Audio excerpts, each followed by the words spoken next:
Hello everyone, my name is Tim and I'm one of the product specialists here at SpyCentre Security, the spy gear superstore. And first and foremost, I want to thank you for your purchase, and this video is intended to help you guys set up any of the products that are in front of me. Now this setup tutorial is going to go through how to connect it to your Wi-Fi, as well as some of the most common asked questions about these products. So first and foremost, everything that's in front of me is going to apply to this video, and I'm going to go through each one. So the first one that it applies to is part number 3297, and it's the Wi-Fi AC Adapter. This is by far one of our most popular models just because of how small it is and how universally adaptable it is to just about any environment. It really does charge your phone, and it records in full 1080p. The next object we have is part number 6747. This is a clock, a functioning clock. This is actually the model that we're going to be setting up for you today as the example. It records in full 1080p and very, very wide viewing angle on that one. The next item we have is part number 6608. This is another option of a Wi-Fi clock. Again, the differences between these two are really about which one would fit into your environment better. Perhaps you prefer the smaller version. The very next one we have is part number 1779, and this is the third option of a clock that we have. Still 1080p, still Wi-Fi, still motion activated. It's just yet another style for you to choose from to match your environment. Moving on, we have the part number 6771. Now this is going to be the most unique item out of all of them. It's a black box that can be put up on a shelf, in with your electronics, whatever. But what's unique about this product, it has a motorized lens built into it. So once you have this connected to your phone or tablet, you can actually move the camera 180 degrees remotely. It's really, really cool on this guy. Last but not least, we have part number 1778. It is a functioning weather station. This is really cool to be put just about anywhere. It actually comes with a module that you stick outside, and it tells you like the heat and humidity, etc. Everything that a weather station would do. But it has a little hidden camera built in that can record on motion. Alrighty, let's make sure we are ready to get started. First and foremost, you're going to need a micro SD card. You're going to need your camera to get started. We're going to use the 6747 for this. You're going to need power. And today for setup, we're going to be using an Android tablet. This guide still applies to Apple devices such as your iPads and your iPhones, but some of the device actual menu options are just worded differently, and I'll make you aware of those. Now, they're going to be in the same location, so if you follow this guide, it's going to be in the same spot, so you can just see where I'm touching on the screen and follow along that way. So let's get started. So first things first, let me pop off the back here. I'm going to put in my SD card. Okay, get that little guy in there, and then we're going to turn it on. Now, some models, not every single one of them, but the one that I am working with right now, there's a little silver switch on the very back of it, which has an on-off. Now, by default, they're going to come shipped to you guys on. That controls the Wi-Fi. So if you guys don't want it to be on Wi-Fi and you just want it to be a motion-activated camera, you can switch that over to off, and you don't have to worry about the setup for this part of it. But for our purposes today, make sure that's on. Alright, let's get started. So first and foremost, we need to install the app. So navigate to your app store, do a search for Pro iCam. Okay, it looks and spelled just like this. And it's the top left one with the blue shield. I already have it installed for demonstration purposes, so I'm going to go ahead and open it. And there we go.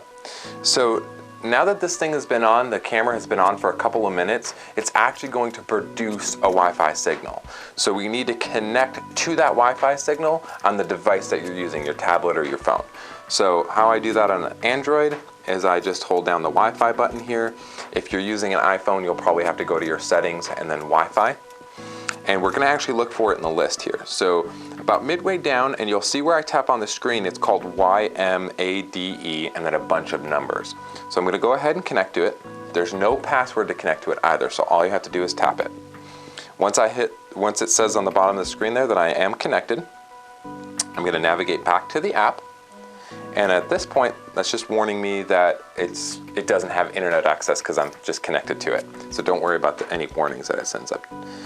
Click on the little plus at the top right. Click on Add New Online Device. And then this middle button right here where it says Search and then in parentheses LAN. Click on that and you're going to see the camera automatically populate there. If you don't see it pop up, hit the little refresh button at the top right and that'll check for new available cameras in the area. I'm going to click on it and then I'm going to click OK. And what it's going to do is it's actually logging into the camera right now. Okay, I'm going to go to View It Live. It's going to recommend that you change the password, and I would change the password to something easy to remember. You can reset it later though if you forget. Okay, for the demonstration purposes, I'm going to set the password to root because it's easy to remember. Click OK. And now it says the camera's online. I'm going to click on it again. And this is just to make sure that the camera's functioning. So once I actually go to view it, see, so there's the camera right there. Now it's functioning. So that's step one. I have successfully connected the camera to my tablet. Now I need to take it to step two where now I'm going to connect the actual product or camera to my Wi-Fi so that I can remotely view it while I'm at home or school or just on the go. So to do that, what we do is we click the little gear at the top right here. And then the last option on Android is advanced configuration.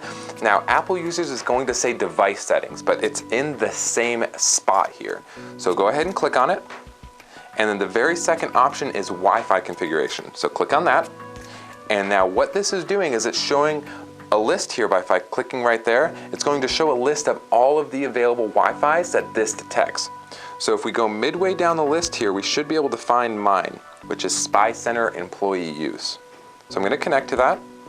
And then I'm going to type in my password. Now on the screen, I'm actually going to put up a block so you guys can't see my password. So just type in your password here. And click OK. Now what's going to happen is this camera is going to reboot itself, and once it's finished rebooting, it's going to connect to the Wi-Fi. Excellent, so now it's finished rebooting and I'm able to see it while I'm connected to Wi-Fi. So my tablet here, if I show you, I'm connected back to SpyCentre Employee Use, but I'm still able to remotely view the camera. So if I hit that, so now the camera's connected to Wi-Fi and now my tablet's connected to Wi-Fi too. So if I walk out of the room or if I go to school or home or work, I'll still be able to see this camera remotely. So now that we have it connected, I'm going to show you some of the most common features that people need to set up when you get these. So again, we're going to hit the gear at the top right. Oops. I misclicked, so let me go back there. So I'm going to click the gear at the top right, and then I'm going to click on Advanced Configuration. Again, for your Apple users, that's going to be Device Settings. We're going to click there, and then the very third option there, which is SD card recording, this is going to be how you set it up to record based upon motion. So currently it has on what they call record all day. Recording all day means it's going to record continuously. We don't want it to do that. So when you click on there, click on the second option, which is record when alarms. That means that it's going to record only when it sees motion. Okay? Now there's going to be a couple options here as well. The second option here, which is called loop recording, that's going to record basically on the SD card when it gets full. It's going to overwrite the oldest data and go into a continuous circle. That way you don't have any maintenance. You don't have to go to the SD card and clear out any data or anything like that. So make sure that's checked as well. I'm going to toggle it off so you can see what that looks like, but you're going to want to leave it green. And click OK. So that's set up recording. The next thing that we're going to want to set up is time and date, because this camera can actually store and record when something happened. It makes it very easy for you guys to go back and find a specific recording. So the fourth or fifth option here is time setting. When you click on that, the easiest way to sync it, you can go up here and manually put it in there, but the easiest thing to do is just hit this last button, which is Device Time Sync, and it's going to sync the time and date with the tablet. That way you don't have to actually go in there and manually set it. I'm going to hit OK. So now the next thing that people ask a lot is if I'm able to view this camera and the SD card remotely. It's very easy to do. Let me show you. So I'm going to go back to the main screen here, and at the very bottom of the screen you're going to see where it says live video, snapshot, record, as well as alarm. To view the SD card remotely, what you do is you click on the record tab. You're going to see a screen like this. You're going to hit this button at the top, and this is going to give you a couple options.